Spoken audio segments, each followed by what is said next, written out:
abin duniya ba shine alfaharin rayuwa ba. A duk lokacin da ka tsinci kanka a cikin wani hali na rayuwa, daɗi ko rashin daɗi, ka tabbatar da cewa Allah ne ya sanya ka a cikin wannan yanayin. Wannan ce za ta sa ka yi saurin yadda da ƙaddara mai daɗi da mara daɗi.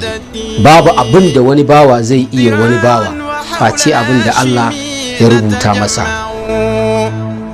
Ina ba da shawara ga dukkanin wanda ya tsinci kansa a cikin wani hali na matsanancin rayuwa, ya mai da lamuransa izuwa ga Allah.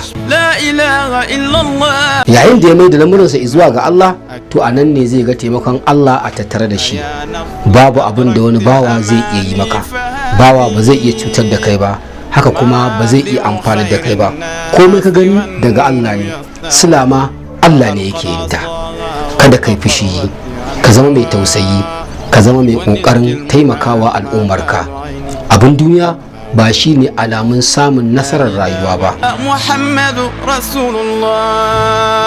Alamun samun nasarar rayuwa, ka zama mutum mai kyakkyawar ɗabi'a da kyakkyawar mu'amala, mai girmama na gaba da shi da kuma tausayawa na ƙasa da shi. Ka zama mutum mai adalci a cikin rayuwarka,